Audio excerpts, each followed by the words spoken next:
Hi, welcome to Nerd News Now for October 10th, 2018. Tonight is just me and Miss Jen. And I'm so sad. Ashford will be back. Okay. He's off on a space adventure. He'll use the TARDIS and get back. It'll be fine. So, you just came back from New York City Comic Con. Sure, I might talk complete nonsense because I am exhausted. Well, we're going to try to get through this news fairly quickly. Although it never works. We love this stuff so much. We ramble on.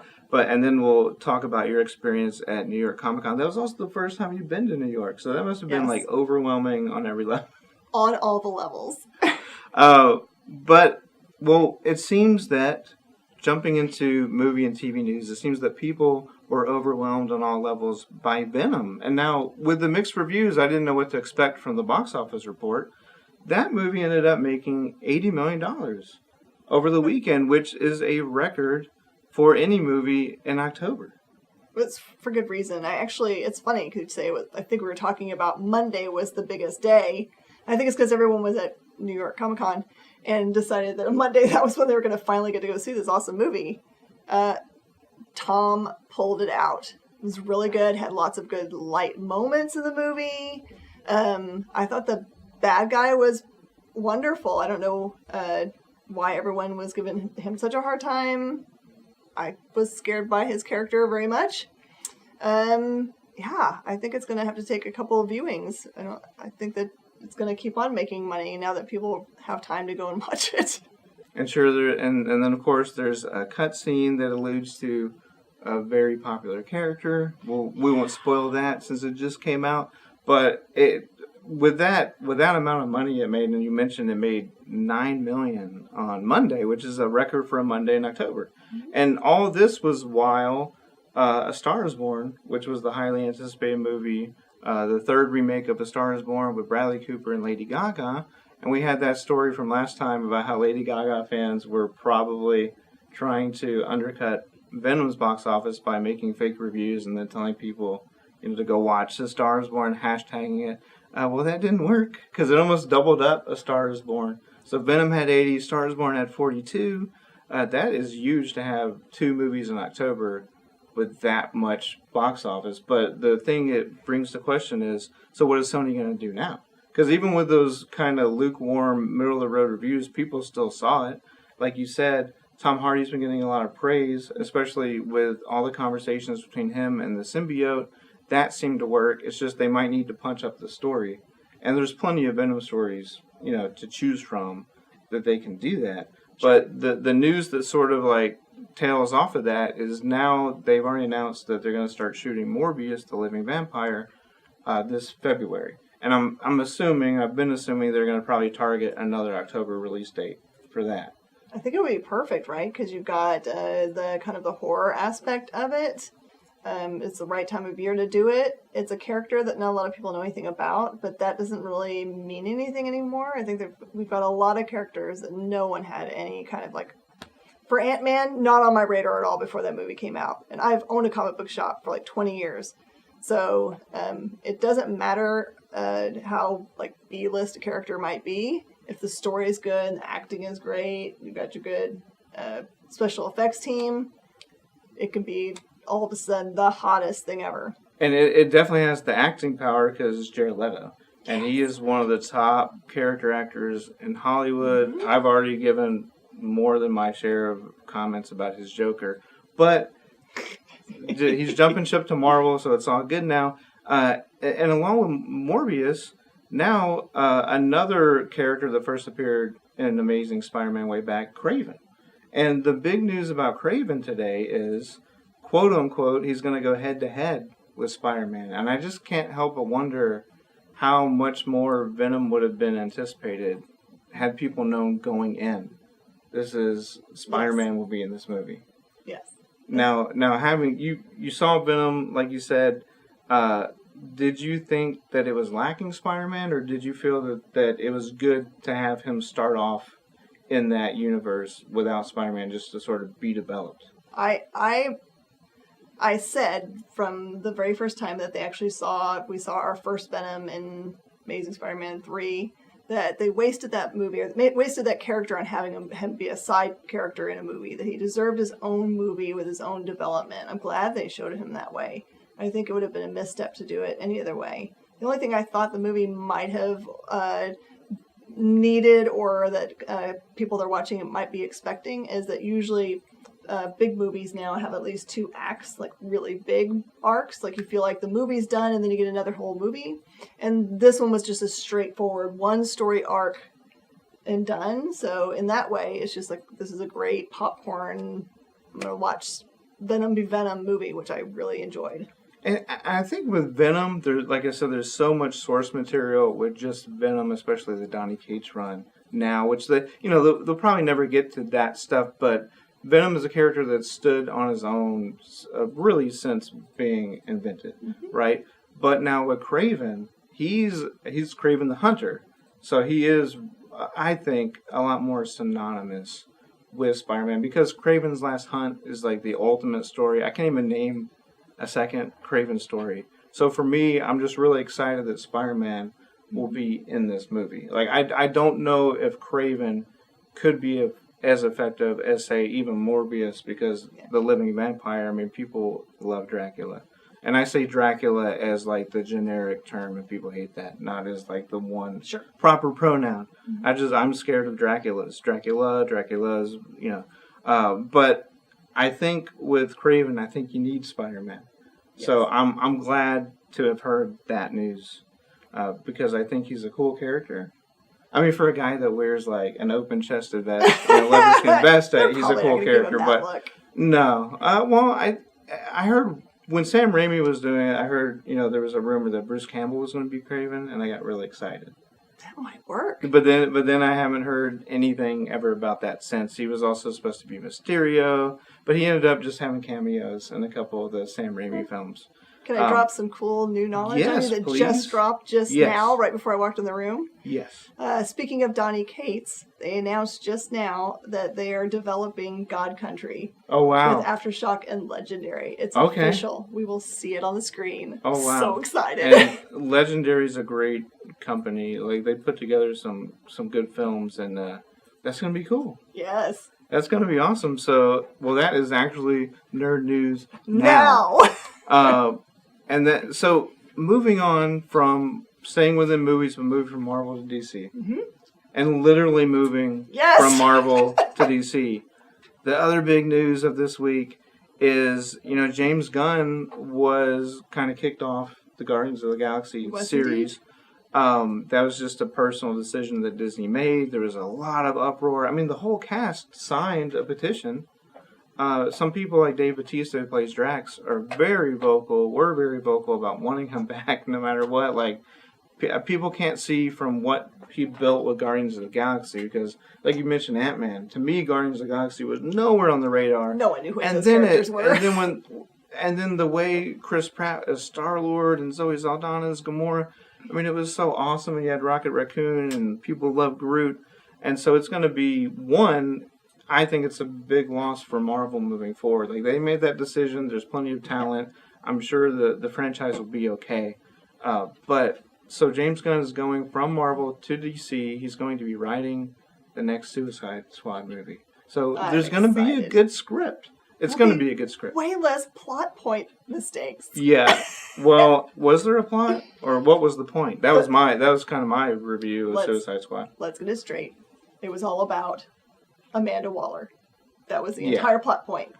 Full stop. I would have been way better had they just called it Amanda Waller. It's true. Or Amanda Waller's Day Off. And then he turns out it's not her day off. But I would like to see some of those Ferris Bueller type action sequences with her, because she comes up with some pretty good cons too. Yep. But so what do you think about that? I mean, that was one of their hottest directors, and as fans, people. And, I've heard both ways. It's like, well, I understand, but I'm really sad. That's mostly like the average consensus. But just with what he did with Guardians, now that actually makes me excited for Suicide Squad. I will absolutely watch that movie. No problem at all. I think that he's got the right... he just has that talent for understanding, like, the pacing of the humor and Like, he understands team dynamic very well. So I think he can totally apply that to these guys. I don't think it's going to feel like Guardians of the Galaxy DC version. I think he's going to give it its own thing. He's got a great eye for it, for sure. And I think at this point, DCU is probably open to changing their tone, right? Because we've seen, like, you don't watch trailers, but the Shazam trailer. I actually did. Okay, well, great. and then even the Aquaman trailer, it's a lot lighter version. Yes. You know, so I think they've already said it may be Suicide Squad 2, but it's technically going to be a reboot. Yeah. As far as, like, they're going to embrace his vision. Like you say, he's really good at the team dynamic. So I'm excited. I'm actually excited about that. Have they said at all whether they're going to recast things, or? I don't know. I'm almost thinking maybe they're just going to redo. Maybe it will just be a reboot. Because now with Suicide Squad, that's something where it was always a rotating cast anyway. Yeah, that's true.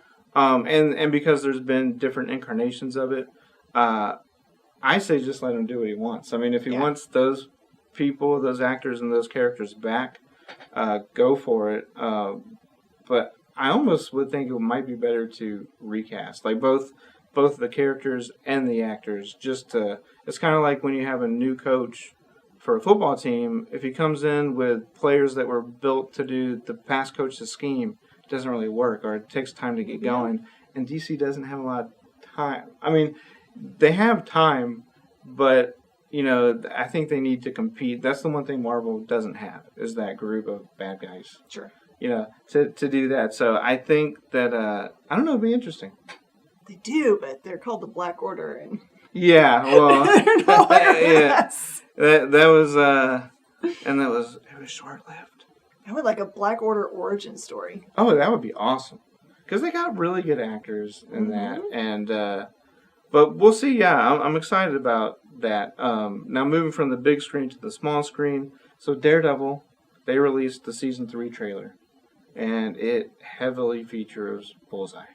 Oh, and so now I'm super excited, and that's going to release on Netflix on the 19th, next Friday, and it just looks really good. Was it the way we thought that when we saw the lip? Does he look like he's on the ropes? Yes. I think he's on the ropes both physically and psychologically. And this is going to spoil it without spoiling it, but there's a definite reason why, like a logistical reason why he's going to be in the black costume. Daredevil will be in the black costume for most of the season. And if you decide to watch the trailer, you'll see that. And it just makes people giddy, and that's good. Like I like it even in this age of cynicism, when you can make all the fanboys and fangirls out there be giddy, like giggle and make the it's good. It's a good culmination. I think it's people were wondering, like, where's Bullseye? Where's Bullseye? Where's Bullseye? But I think the way they built it, this is the perfect time for Bullseye. Mm-hmm. And the return of Kingpin, that had to be, after Vincent D'Onofrio just has been the best Marvel villain, arguably. Either Netflix, TV, or movies for them. I think that was inevitable, his return, and the way that he kind of orchestrates characters like Bullseye. Probably the perfect time to bring that in. And then the other small news out of this CW Arrowverse, there was a picture released of Batwoman. Oh. Yeah. Wow. And it's like, what's really cool, it's a very artistic costume. Like, the cape is probably impractical, but the suit itself is tactical. But her suit, I mean, it's very similar to Batman's in that it's all-encompassing. They're not trying to do, any kind of tricks or whatever. Like, it is a tactical suit that you would have to wear to be able to do what she does. I think if people, as they do on the internet, really breaking it down, they took a few artistic liberties, especially with, like, the flowing kind of cape. Because she typically has, like, a shorter, more tactical cape. In some incarnations, depending on who the artist is. Yeah. But I just think the look is definitely there. Yeah, it's we got to get somebody out there to give us a good reason to have the cape so that it's not in the way most of the time. I mean, the last time I understood the reason for a cape was when Frodo used it to hide. Yeah. Pretty much. And Doctor Strange's cape like dances like from a like Mickey from the Sorcerer's Apprentice. Hey, no, it did a full smackdown on a bad guy. Well, yeah. So that I mean that's a practical use, but I just always remember capes from Incredibles 1, and the guy got sucked under the plane. So it's like no capes, just no capes, guys.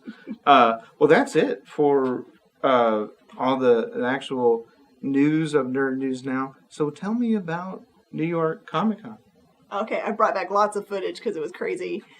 It is a different convention than any other I've been to. The Javits Center is huge. It's on 3 levels instead of Comic-Cons is largely just 2.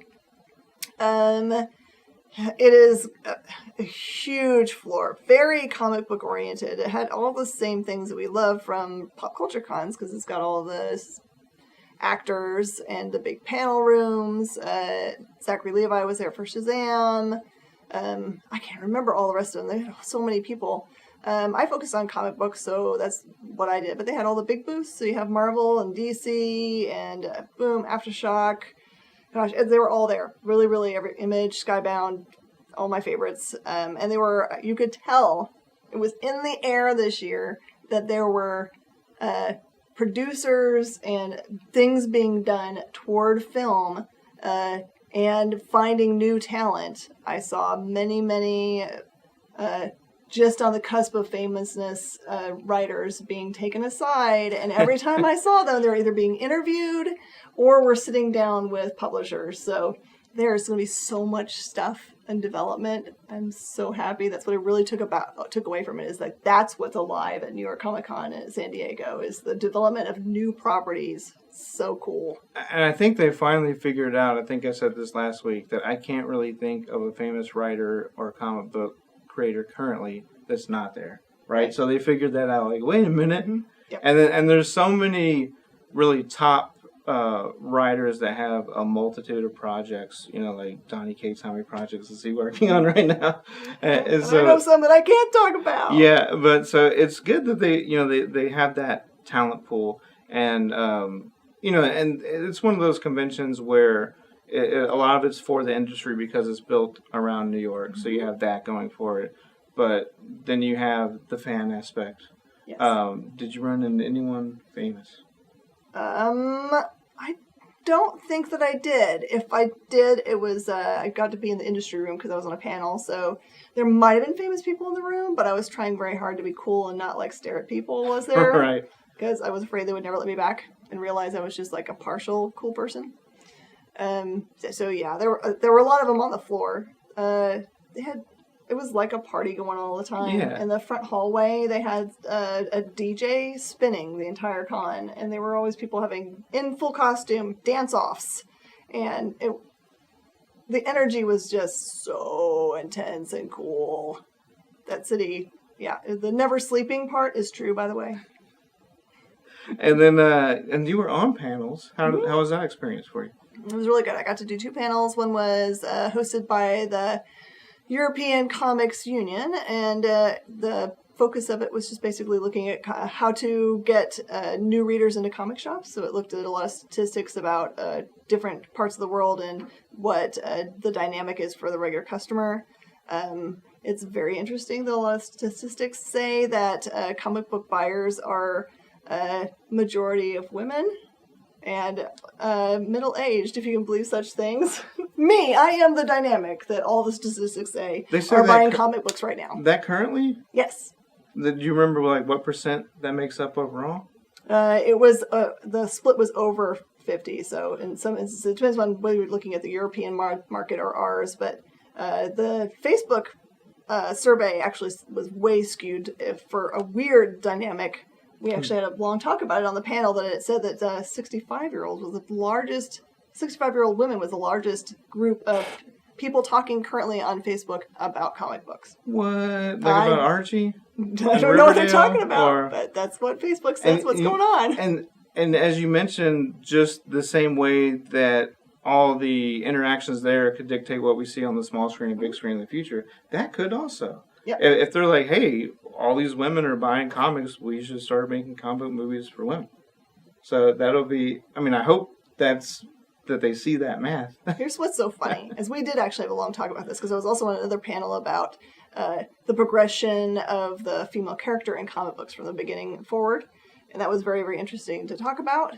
But I will have to say, I am a woman that's been reading comic books for a long time, and I don't think you have to aim it at women. I just think you have to make smart movies, because I actually prefer the male superhero. I know that probably makes me a popular person. I love female superheroes.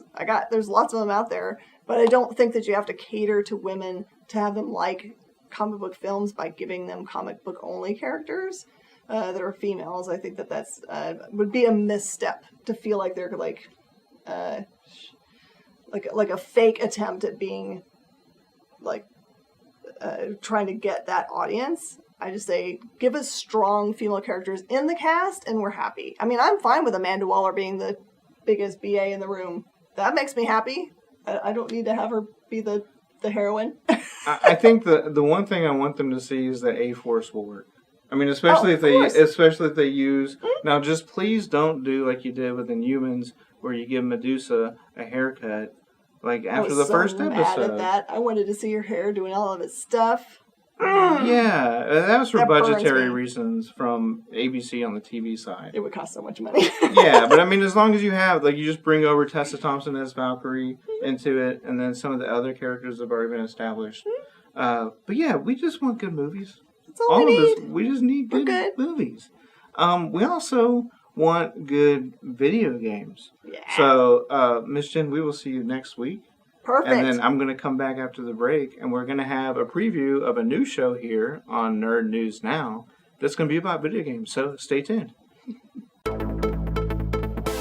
Football season is here, and Woodlands Online Sports is back better than ever.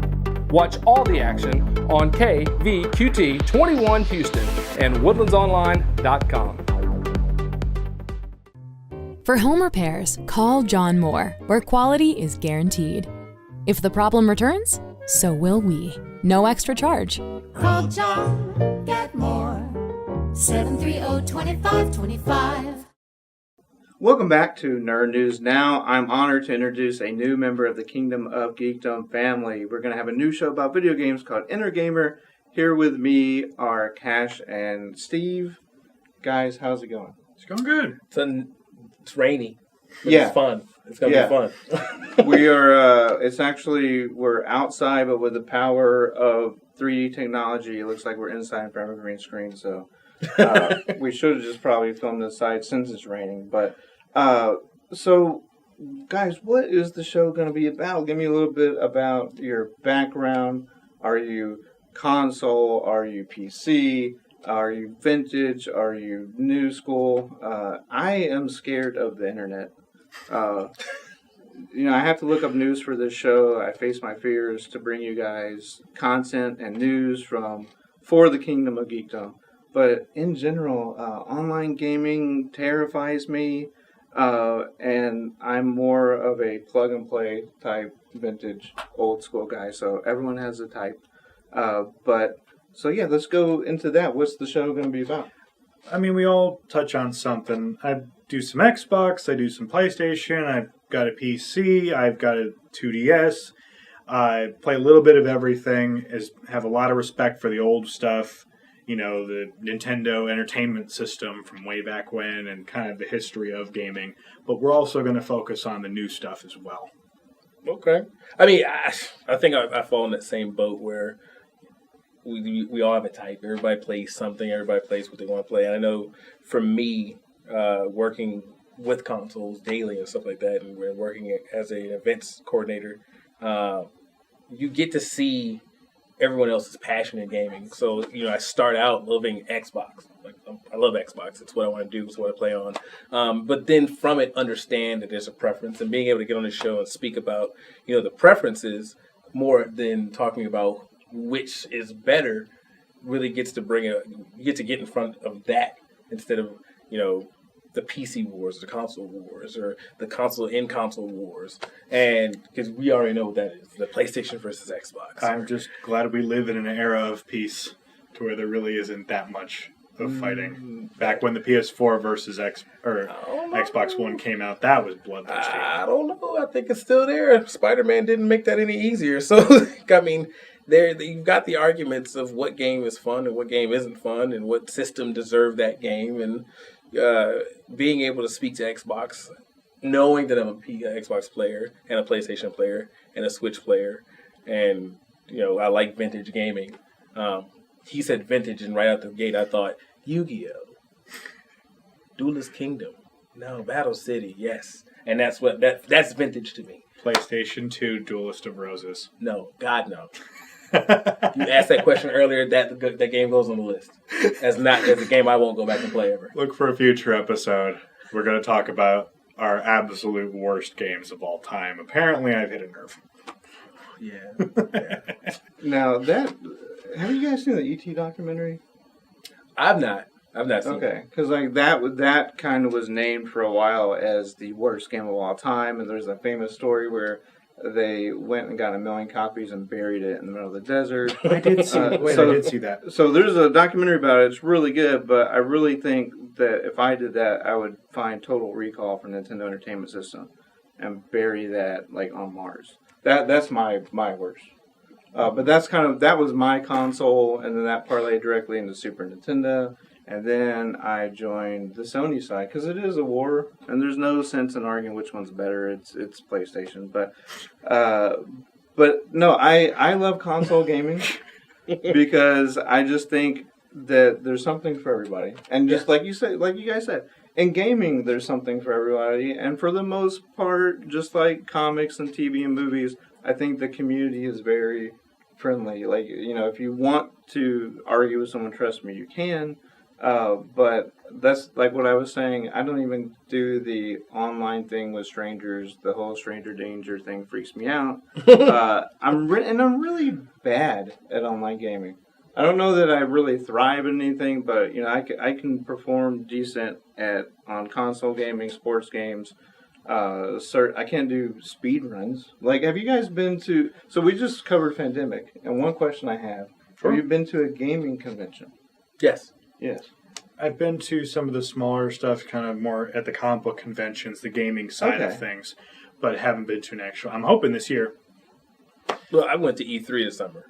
So I think that's that just does it. He's like, you did. It's the gaming convention. It was my first time even going to something like that. So being able to go and showcase games. I mean, I went there with the love of Xbox and ended up meeting Insomniac and playing Spider-Man and getting photographed as Spider-Man and really getting to see some of that gameplay.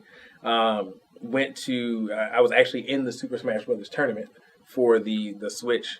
And getting some hands-on play on that one. That was crazy to even get into because you had to sign up for it weeks in advance, and then when you're scheduled to be there, it's actually before you're allowed to get in. So it was like hard to even get through the line to get there. And so I got there, got in line, and get to Nintendo, and like Nintendo's got like big bouncers there, like where are you trying to go? And then you got to show them your badge, and he's like, oh, you're here for the tournament, and the line like snakes. Like all the way in because they had like this huge like area, like the whole wall was covered in Super Smash Brothers, and you had like tiers of people, and then just behind that they had Hey You Pikachu and Let's Go Pikachu and Let's Go Eevee, and then behind that Sony had a big wall for everything. So I think it was Death Stranding and Spider-Man behind that. So E3, there was so much stuff to do there, so many games to see, and then I got back and I'm like, all right. It's time to start playing some tournaments around a lot of these events. So you get to see. I just like being able to play more than what I thought I was going to play and touch. Yeah. Well, I mean, that is like the big convention. Yeah. I was more talking about like ones. like a sad one in a Marriott where there's a guy in the dark trying to set the speedrun record for Batman on Nintendo. That would be interesting to me too. I just because I love comic conventions. And but there's like Retropalooza. There's some other ones. There's some some like in Dallas down here. It'd be interesting to go to because I know the gamer community has to have friendly, open, warm guys like you guys. But if you go online, it's just you do run the risk of people calling. One time, someone called me an N00B. Oh, Yeah. Can you believe that? Yeah. What is that? And then someone also called me a noob one time on the mic, so I turned it off forever. Did you ever play GTA Online? No. You That, get called no. a noob, it's a good day. Okay. All right. mean, Yeah, see, and that's what I'm talking about. But I think 8-year-olds and people from other countries, and it is the most vile thing I've ever heard. yeah. I'm not saying that's a problem from other countries, just that was my experience, and it was... I had to turn the mic off. I can't listen to it. I think maybe I'm bad because I have parental settings set on mine so I don't hear people. Well, that's Like- good. Like, That's good. I hear only my friends and the party that I'm in. We were playing Rainbow Six Siege, and I'm not good at Rainbow Six Siege at all. And I think I was the last dude alive, and I got killed, so we lost. And then it popped up on the screen. It was like, this person voted to kick you from the game. And I'm like, you died first. What do you mean? And then he sent me a party invite. I was like, I'm not answering that. Like, what are you... Hey, man, it's my last game tonight. I'm not playing this anymore. So we're going to play Madden tomorrow. Yeah, and there's definitely a culture to it. But again, I prefer just sort of the game by myself. Maybe co-op. Co-op's a dying art, but there's been a few Yeah. games. Co-op's still around. It's couch co-op, where Yeah. the three of us could sit on a couch and play on the same screen. That is just, it is gone. But you noticed that, like, when Halo 4 released, the first thing you notice is that there's no couch co-op. And everyone's like, wait, what? You can't play together? So, Halo 5, but too? that's online. That's the integration of online gaming. It kills that whole inside the house gaming. The only way you do that now is sports games and stuff like that. So The day that Left 4 Dead came out, one of the zombie games. Yeah. I got a frantic phone call from a friend who lived down the street, and he goes, Steve, I'm on top of a building. I'm some kind of Vietnam veteran. Zombies are pouring out everywhere. You have 20 minutes. Get over here now. Click. And I ran probably the 2 miles to his house because I couldn't drive. I was in middle school, and it was in the neighborhood. So I ran all the way over there, and we played until beep, beep, get out here. Come on, we've been at school in the morning. And that was couch co-op. We played all day, and we didn't even know what really the game was all about. We just dove into it, which was amazing. And I miss that. I think the console that hasn't let that go is probably Nintendo, because you look at games like the full-on party games, and I mean, I know this from the Xbox side. The Xbox is more that community thing. PlayStation is that you play mostly by yourself if you want to play, and then the Switch is still that family-friendly, community-friendly game. So games like Mario Party, and then the co-op aspect of Let's Go Pikachu, and fighting games like Smash Brothers. There's so many different games on the Switch that still give you the co-op aspect. Like, Did you ever see the video for the parental settings? Mm-hmm. If you didn't see this on the Switch, Okay. let's say mom and dad go out, go have dinner, go have some good stuff and everything, and they tell their child you can only play for 2 hours. Okay, there's a setting on the Switch that actually lets you push a button and see how long the Switch has been on, and then if they don't like it, they can push one button on their phone and it turns the console off until they get home. Wow. Which they have this whole video with Bowser kind of taking the console away from Bowser Jr., which I found hilarious. no more. Take the star. And then going back to co-op, I will say that I wish there was more arcade style co-op. Like Final Fight's one of my favorites, just to not think, play with a friend, and just go through a game. But I will say there is one that I was fascinated with earlier this year, which was A Way Out. Did you guys get to try that? I did get a chance to play. And that was a forced co-op. I mean, it was as far as I know, the first. In the box was a code to give to a friend so that they could play. Because you could not play that unless you had someone else, someone with you. But to me, that was a cinematic experience. That was awesome. I really enjoyed that game. It was probably about 7 or 8 hours of gameplay, and of course, and then so I found I had to go out in the world and make a second friend, but I was able to play as the other character, and it was awesome. The game was just awesome. So I'm hoping that with online, the ability to do something like that is what kind of gives me the most hope for society, because we're all about FPS here on Nerd News Now, but that's frames per second. I hate first person shooters. So I don't even that's not even my vocabulary. I'm really bad at it. And I'm also really bad at wanting to play Fortnite. I have zero, I don't want to play it. What is your guys' take on that? It was supposed to be this rinky-dink little game I am speaking of positive things. Please don't downvote this video. About Fortnite. It was supposed to be this little rinky-dink game where you basically build up the base and then the bad guys storm the tower and you have to stop them. Nothing. It wasn't supposed to go anything past that. They released the free-to-play one and it exploded. It went completely insane to where I've even heard of parents paying for tutors for their children to get better at Fortnite. Because of Ninja, right? And for those of you who don't know, Ninja was the first ever video game athlete. I shouldn't do. It's a sport. It's Right? an esports. It's esports. So I'm not going to do the athlete, but he was the first video game player on the cover of ESPN the magazine, which I was fascinated by. I'm big into sports. Esports are huge right now. Even the Rockets have Clutch City Gaming. The NBA, I think 16 of the teams so far. They actually drafted teams. Yeah. And forced them to live together, maybe against their will, who knows? But and for 5 months at a time. But it's just so this is a thing. So when you say that someone has hired a tutor to teach a kid to be better at Fortnite, I believe it because if you go to Little League Baseball, there's people who want their 8-year-olds to have Tommy John surgery so that maybe they can throw a fastball 3 miles faster to get into college than baseball. Well, it doesn't even it's probably bad parenting, but I don't know, to be quite honest. When I've watched about 5 months of Fortnite Fridays happen at Microsoft stores, and for what they've done with that partnership and that franchise to create a program in that game where kids get to come out and actually play with other people, and they segue it off into sections, and then you get to see the divide between the parents that hate the game, and I'm one of the people that hate the game because I played it and I was like, it's fun, but no.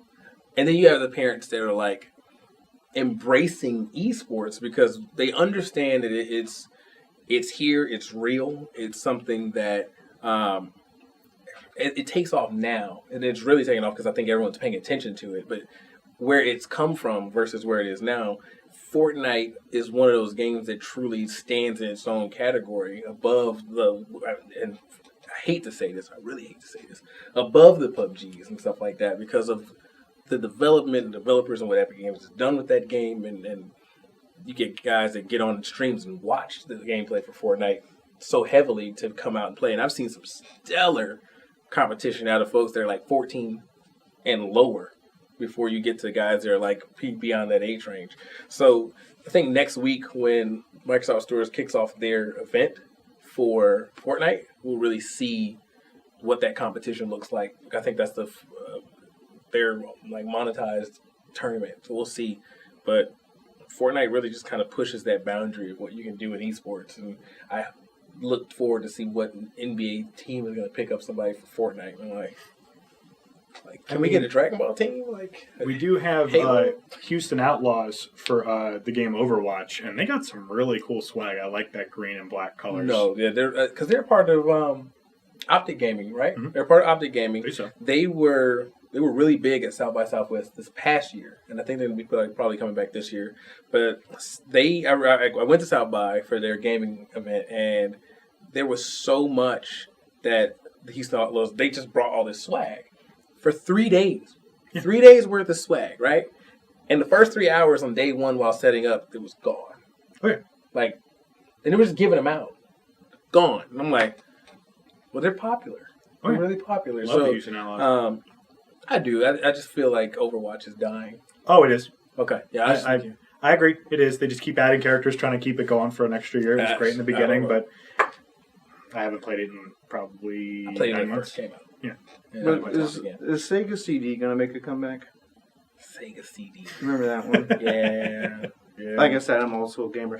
Just to wrap up, Cash, what is your most anticipated game for the remainder of this year? I would say that it already passed, but with the release of Spider-Man. But if I'm looking at another game that I'd have to look into, I am very, very excited for Jump Force, which is actually coming out in February. But so it's outside of this year. But if we're looking at it in the next 12 months, Jump Force is going to be huge. Okay. And what about you? For the Christmas season, I know that the majority of people are going to want me to say Red Dead 2, but I am a Fallout junkie.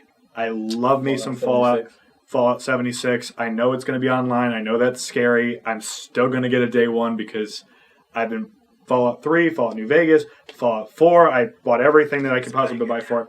So, yeah, I am. See that in another video. But Fallout 76 is going to be my number one pick, followed by a very, very, very, very, very 20 minutes later, very, very, very close Red Dead Redemption 2. It's not even on my list. See, that's on the top of my list. But again, It's Grand Theft Horse. But again, that was a series that started, 14 years ago? And then, they had the sequel 7 years later, and now it's been another 7 years as Rockstar Games. I definitely don't want to go online for that one. If you said the GTA crowd, because he's an old school gamer, so the only old school game that really comes to mind that I want them to remake is, Streets of Rage. That was my favorite old school. Spyro's coming and they up. are doing that, right? Are they? Yeah. Like that, at least there's some version of it coming out. Please. I need another Streets I think of that's Rage. going to happen. But that's all the time we have for Nerd News Now today. So I've been Mark for Miss Jen.